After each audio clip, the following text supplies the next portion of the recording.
cel svet se napajal energija izpod tam, ne. Torej, stvari se bi lahko zelo spremenili v primeru, da bi nam to uspelo, ampak zaenkrat, kot kaže 20 let, smo se trudili, pa nam ni rade. Ampak to ni še do, ne. No, te raziskave, ki jih ti delaš sam v timih, kakšen timi so to, in pa vem, da jih financira tudi ameriška vojska. Koliko so ti projekti tudi humani, recimo, koliko, ko ti raziskuješ zadeve, hkrati morda razmišljaš o tem, zakaj se bodo ti materiali nekoč morda uporabljali. Če je zadaj ameriška vojska, je nekako takoj se poraja različni sumi. Ja, ameriška vojska financira ogromno raziskav, za katere se ne ve, zakaj se bodo uporabljali. In večina stvari, ki jih mi delamo, so tako bazične, da je verjetnost, da se bo uporabljala za miroljubne namene večja, ker se več stvari v miroljubne namene uporabljajo, kot pa vojne namene, ne. Recimo, delali smo nek material, se imenuje VO2, ki zelo hitro spreminja kovino in izolator, ne. In to se lahko uporablja za neke zelo hitre switche, zelo hitre stikala, ne. In to se lahko uporablja v visoki tehnologiji, ne, kakršenkoli namen. Seveda, veliko tega razvoja se ponovadi financira vojska, ne. Prvi zato, ker ima bistveno večji proračun kot katerakoli druga organizacija, ne. In drugi zato, ker bi se lahko v principu uporabljal za elektroniko, ne. Vojska zbiri želi biti v elektroniki en korak pred ostalimi, ne. Torej ponovadi ima boljše laptope, kot imamo mi, ne. Ampak ti ponovadi pridejo potem z zamikom leta ali dveh na naše police. Kdo je po tvojem mnenju spredaj bil, Jobs ali vojska? Jobs je bil dober, ja. Ampak Jobs v resnici je v glavnem dizajniral, ne. On je bil ekstremno dober v dizajnu, ki je ljudem ugajal. Medtem ko tehnične stvari, ne, se primerjam s popolno drugi ljudi so naredili. Večinoma se izkaže celo, da je Steve Jobs veliko stvari, ne bi rekel ukradel, ampak vzel raznim drugim ljudem, ki so pač delali podobne stvari, ne. Ampak seveda dizajn je bil pa unikaten, ne, zelo dober. No, moji začetki še nisem povedal, no. Moji začetki so se začeli na gimnaziji, ne. Jaz sem se tudi z muziko ukvarjal, ne, ampak jaz sem bil tako slab, ne, da sem moral kaj drugega delati, ne. Zdaj si tudi s fiziko ukvarjal. Ja, no in začel se je na gimnaziji, mene učil fiziko-sekulovnik, profesor Sekulovnik, in meni je bilo fizika zelo všeč, ne, in tudi bil sem dobro v njej, ampak predvsem je bilo všeč, zato so s temi relativno enostavnimi enačbami, ne, ki popisujejo enostavne procese, ne, se je dalo narediti zelo kompliciran rezultat, ne, in se je dalo popisati zanimive pojave v okolju, ne. In to kot mladega marsikoga pretegne, ne. No in seveda pa sem začel odkrivati teorijo relativnosti, ne, človeku odpre nek posebni pogled, ne, kot to, da je čas četrta dimenzija, ne, to je zelo čudno.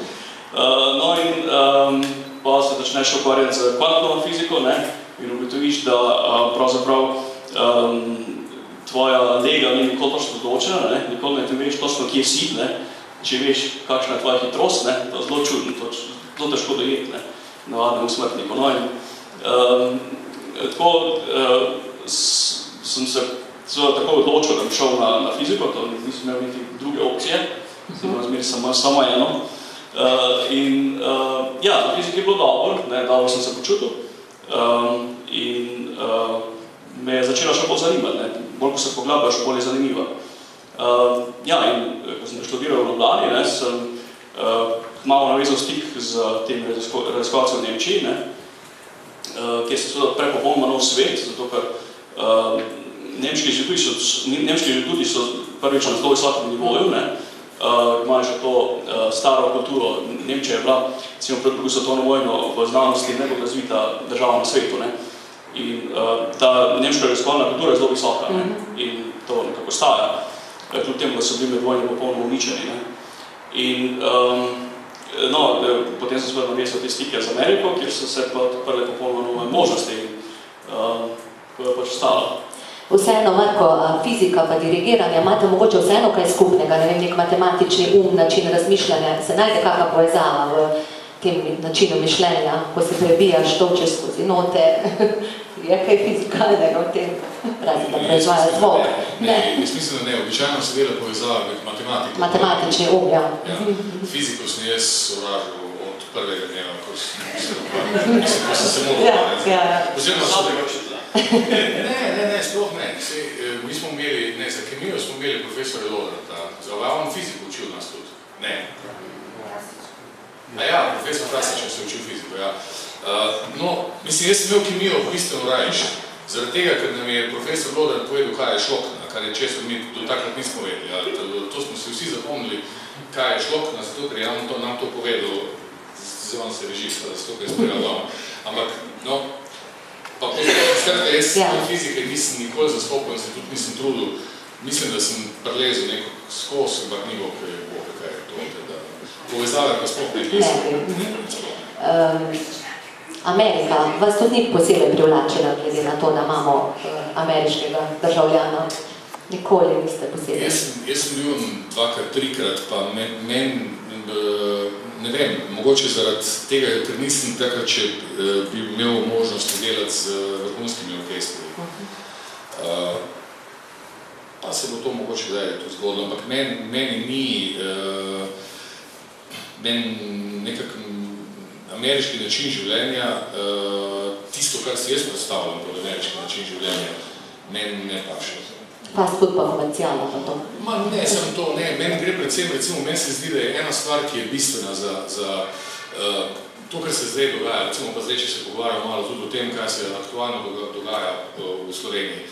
Jaz mislim, da je ena stvar, s katero smo mi več ali manj, ko vidim, da ni mlade generacije, ko ne bi več se spomnila tega, kar se je dogajalo pred 30 leti ali pa 40 leti, smo imeli nekak zdravstvo, pa šolstvo, pa kulturo za javno dobro. To je bilo zastojn in je bilo javno dobro, ki je za vse dostopno in iz katerega imamo vsi, za katerega vsi tudi vemo, da so to naše korenine ali pa tisto, kar pač človek res v resnici nuca. Zdaj nam pa govorijo, da kultura je luksus, ali pa nam govorijo, da je ljubiteljska kultura mogoče sto boljša od profesionalne kulture, zato ker so ljubitelji bolj zagreti, medtem ko mi delamo to za denar in se nam za tega včasih tudi ne da. Meni se to zdi, da je recimo to in to je pa že, vse v mojem foku je tak, da je v Ameriki ta pristop, ali pa podobno je tudi v Avstraliji, po katerem je kultura sponzorirana od bogatih ljudi iz glavne, vsi orkestri ali pa vse opere, imajo pač ene mecene in ti mecene dajo ogromno denarja in pač lahko to dela. Medtem ko pri nas je pa sistem bil drugi, ali je v Nemčiji ali v Franciji, kakorkoli je to pač sistem, po katerem ti vsak od nas plača davke tu in za ta davek bi moral dobiti penzijo in socialno asistenco in bi moral imeti možnost tudi imeti dostop do vsega tega, kar pač ne samo kulture, zdaj samo te tri področje. In to se mi zdi, da je pač zdaj, kjer bolj se pač vsake tekca prijem nazaj, vidim, da se je malo spremenilo. In zato meni Amerika ni blizu. Se spomnim, da ste tudi za poglede pred drugim letom rekli nekaj v tem smislu, da se številni mladi talenti danes ne morejo realizirati prav zaradi tega finančnega vidika, ko ni več samoumevno, ko si starši ne morejo privoščiti. Je bilo včasih lažje v tem smislu, v bistvu tudi za vas ni bilo lahko na nek način, ampak vendarle. Jaz mislim, da predvsem ni bilo lahko za moje starše. Ja, se. In sosede. Ponavadi ni za starše. Za sosede ni bilo lahko nikoli. Ampak je pa prej eno sosede rekla, ko je rekla, se spomnim, ko si špilil klavir, jaz sem pa pleval razumna, mi niti ni tekmo. Sploh ni raz, pravi. Raz, se ne veš. Da je... Možgano. Ja, to je bil velik kompliment. Nisem preveč motno. Smo imeli pa tudi, pa smo pa malo motili, zato ker smo imeli na Rimskem drevcu, smo imeli ansambl, pa smo špilali, pa smo imeli, pa kasneje smo imeli pa še ansambl. Ta ansambl tudi me malo pega. Ti si v enem intervjuju za avstralski ABC si rekel, da je bil to heavy metal band. Pa sem rekel, da ste igrali v bistvu bolj Led Zeppelin, pa... Dorse, ja. Mi smo igrali Black Sabbath tudi. A tudi, a? Riko smo špilali. Riko je ča. Pa, Riko Bobne, ti pa... Members pa, mislim, dobro, se je... A, to je bilo tisto leto, ko so gobe bolj nehale rasti na Koroškem. To je takrat, ko se ti dodijo, ja. Marko, povej nam, če bi rekel nekaj... Prej si povedal, kje vse si ti že dirigiral. Povej mi, kaj je bila špica, recimo, do sedaj tvoje glasbene poti. Nekako Milanska skala je poznana, ne? Potem Baz, gospoda Kerta bi verjetno mogel vprašati, kaj je bila tvoja špica. V tem trenutku eni mislijo, da je to Sidneyska opera, recimo, ko fajn izgleda. Kaj je bila špica in kje se pa še želiš priti? Jaz nekako nisem imel nikoli enega res cilja, da bi si zastavil cilj v življenju, pa da bi rekel, da zdaj, ne vem, do 30. leta ali do 50. leta, da bi moral nekaj doseči. Ker se mi je zdelo, da če si cilj postavim, da me je pol tak strah, da tega ne dosegel, da si ga reč ne zastavim. In na ta princip sem jaz pravzaprav skozi nekak šel skozi teh 25 let ukvarjanja z dirigiranjem. Zato je tudi težko reči, kaj so bili, mislim, več je bilo takih, take stopne so bile, po katerih se ti verjetno prekristeno isto. Vse on je rekel, ko je šel iz Ravno oziroma z Prevalda v Ljubljano, se je zgodil en preskok, potem se je zgodil en preskok v Nemčijo, pa še en večji preskok v Ameriko. Mislim, da je to pri vseh nas na en podoben način. Jaz sem se v ene iste teatre vračal, ali pa v iste orkestre vračal večkrat, pa je mogoče pol en koncert bil res super. In ta koncert mi je pol ene nove možnosti. Ampak seveda je normalno, da je pol po prestižu vse lahko, mislim, jaz ne bi bil recimo zelo razočaran na Sidneysko opero. Ker super zgleda zunaj, nad je pa bolj bolj. Tako da, mislim, meni se zdel recimo obratno, ko Mariborska opera, ko zunaj ni boh kaj, če zbog, če zadnji gledaš, zadnji bog, so pa ljudje, ki pa, ja, tam meni tudi, recimo, to je tudi en plac, ko mi sploh ne pači. Ampak, ne vem, mislim, ne bi, težko bi rekel, kaj je bilo najbolj važno. Mogoče je zdaj, recimo, tisto, kar se zdaj res me je strah po eni strani, po drugi strani sem pa res vesel, je pa januarja pač predstavil Dunajske državne opere. To sem zdaj prvič imel možnost dirigirati Dunajske filharmonike, tako da to je mogoče en tak kamen preizkus. Da imaš malo treme. Ja, ja. Samo imam dober management, pa so mi zrihtali tako že 2 tezi, tako da imam zdaj eno, če bo to šlo, za neč imam še eno šanso. Tako da to je vredno. Kaj pa je izziv v bistvu v Tasmaniji zdaj, kaj je največji izziv, to je mali orkester, mali prostor tudi? Ja, meni je Tasmanija všeč. Jaz sem prišel v Hobart in to je zadnje pristanišče pred Južnim polom. Glavno mesto tukaj. Ja.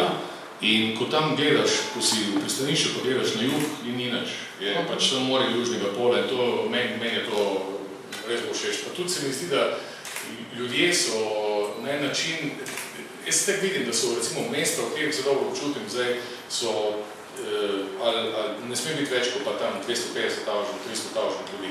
Taka mesta so meni všeč. Meni jaz se v 10 milijonih Tasmanija ima 500 milijona, ne? Vse skupaj, cel otok, ja. Hobart ima pa, mislim, da ne 300 tavžen, nekaj tega. No in v glavnem se vsi poznajo.